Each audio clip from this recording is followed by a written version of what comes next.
Hey, Brigham, it's BJ from Game Gumbo here.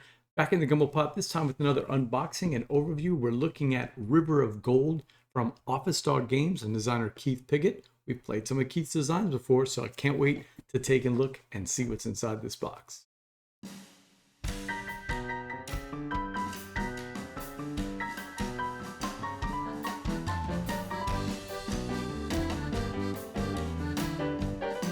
All right, we're taking a look at River of Gold. What a gorgeous production. This is the first game that I played from Office Dog Games. It's a brand new publisher. Heard Stephen Bonacore talk about it, if I remember right, when it was coming out on Board Games Insider. And look at this gorgeous cover, man. There is just gold leaf everywhere. Wow. Yeah, it sure does. It shines up there too. Yeah, look at that. All right, let's see what's inside here. A game of rivals and riches set on the legendary river of Rokagon. And it is in the Legends of the Five Rings universe. Not that familiar with it. I know what it is, but I'm not really that familiar with it. Back of the box tells you a little bit about it. We're building an empire. You know, the vibes I got from watching some of the videos was like a updated, version of Lords of Waterdeep, or not an updated version, but kind of that same philosophy of building out these areas and buildings, and that you're going to get a benefit if other people go to them. So I'm curious to see what else has been added, because other than that, it doesn't look like Lords of Waterdeep, but that part does. Oh, that is gorgeous. Look at that art. Clan wars begin. The realm of Rokugan is a vast land of warring samurai clans, whispering nobles, cunning shinobi, and powerful elemental masters. Gorgeous. Okay, they're going all out with this thing. Then there's other ways to explore the Legends of the Five Rings. The Clan Wars with some RPG stuff. Very interesting. And he got some beautiful artwork, so can't wait to see this thing. Okay, so we got the instruction book. I love it, full color photos of exactly everything in the box. So when something's referenced in the manual, you can see exactly what they're talking about. Full featured description of how to set up the game with actual tags to each one of the spots. This is well done here. Player setup, game overview, lots and lots of illustrations and pictures of what is going on with an action. And I like this. They're highlighting, they're kind of setting off important things with highlights and bold. And look at all the bold over here. It doesn't cost you anything more to put bold in a rule book. Very clear graphic design here. I know that rolling our dice is important because that's going to be what triggers the actions we're going to take on our turn. So I'm curious how that's going to work. More abilities, okay.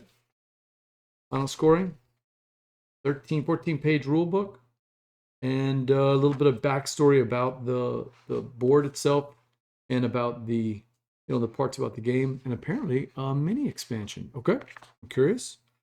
Designed by Keith Piggott with board illustration by Francesca Baerald. Joshua Kairos did the box illustration. Okay, nice. Like it. We've got some player boards, okay, for the Rain Clan and the Mantis Clan.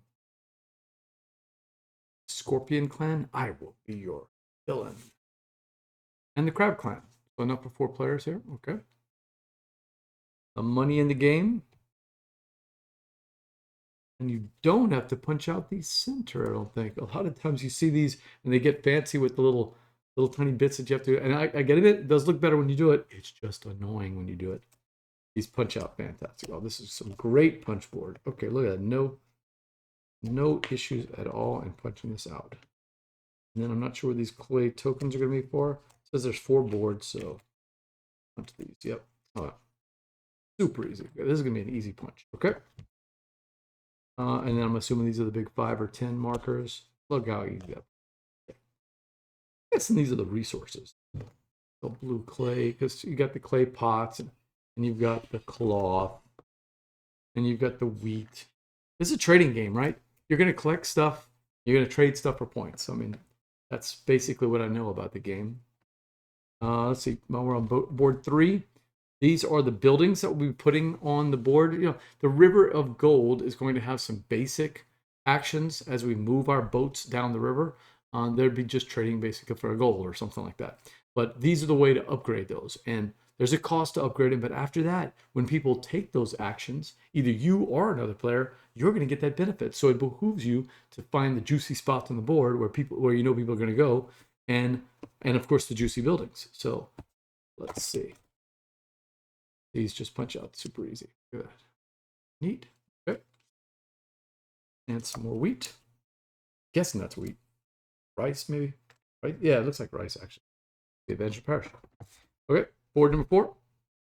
And I don't honestly know what these are for, but got some half moon things. Even with the curves, super easy to punch. Not sure. I'm assuming these are scoring. You know, ways to juice up the scoring, because it does show by player counts, 3 and 4s versus 1s and 2s. Yep, okay. So 2, 3, or 4 player counts. We'll change it up the board a little bit. Possibly a first player marker, or maybe something with the end. I kept the rule out, I guess. That is 1 building board. Okay, so the boards for the I'm assuming for the 2 different ages, because this is one of those games that has 2 eras. The boards, the buildings that we have here, I should have seen that. I mean, it perfectly. Makes sense? Okay. Hey, I haven't played this game before yet. Watch some videos. Yep. And this is the big, beautiful. Oh my god! Look at that. Does it shine in my? God. Okay, you got to see this board live to know what I'm talking about. There's just this gold leaf that's everywhere. This is not even going to fit on my camera for the unboxing. I would have had to do it the other setup. I can show you parts of it. We'll start at that side, kind of the top. And from this angle, you really see it. You can't see it from the top down, but all of these little artwork areas here, all of this shines. It's got this gold sheen. All of this area here is just shining, and the entire river, this is truly a river of gold. The entire river actually shines. Oh, this is going to be gorgeous, but distracting. Look how long this board is. And as you can see, each one of these little areas is a place for the ship to go. So your ships will be coming down this flowing river, and of course go back to the top and flow down the river. And when they stop, they can take those actions. You know, picking up resources and delivering to other places. I'm assuming that's kind of how the mechanic works. With a building marker that goes right here. The 6 different areas of the board representing all the different places that we talked about earlier. Wow, this board is, oh, look at just the intricate artwork that's just featured up and down, even in the score tracker. Oh, this is gorgeous. So, but I'll be honest, you know, my setup's not going to pick up everything.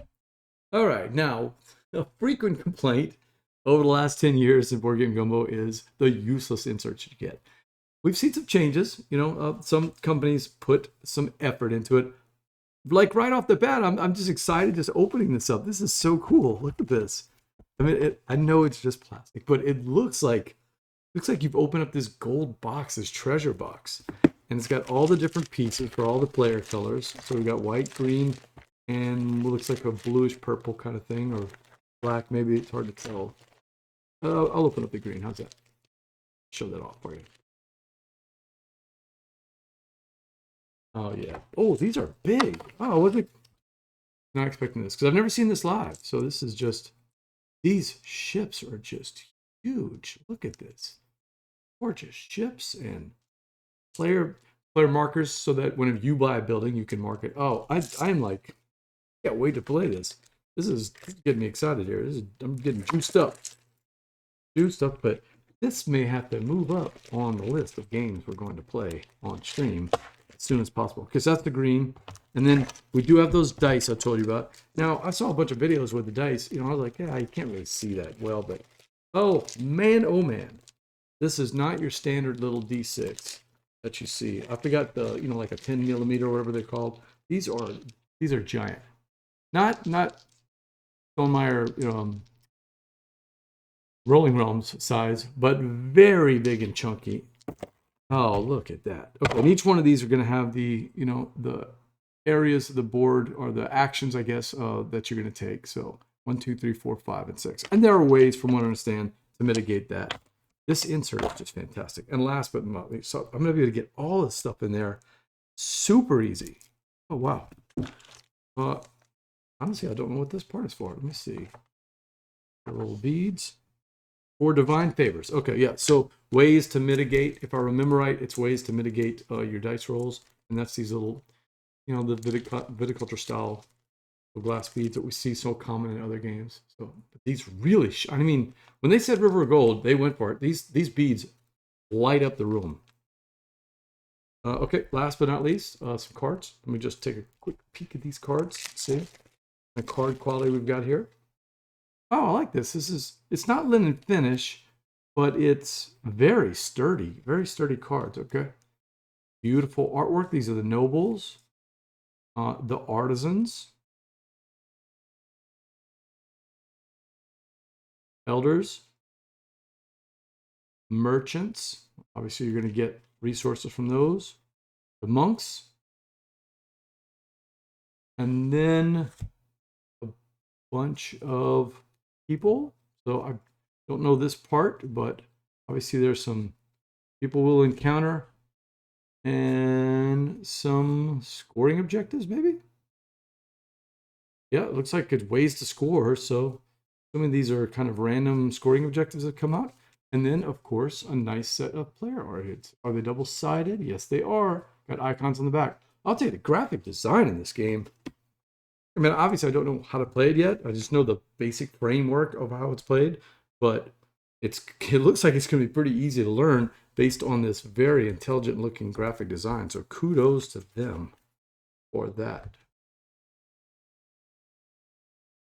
All right, that is everything you get in the box of River of Gold by designer Keith Piggott and Office Dog Games. Can't wait to play this. Just based on the production alone, I'm excited. But I already like any kind of game where we get to build out stuff and other people can use them or not. We played Le Havre the other night, which obviously I think is going to be a much more advanced version of a game like this. But you know, that was just so much fun trying to plot out which buildings I really wanted to get and which buildings I needed to use and whether it was efficient to use their building. Oh, they spent all that resources to build it, and all I gotta do is pay them a coin and get to use the benefit. So if that's this kind of game, I know I'm gonna like that part. And plus, face it, this artwork and production is absolutely gorgeous. So I can't wait to play it. I'm looking forward to it.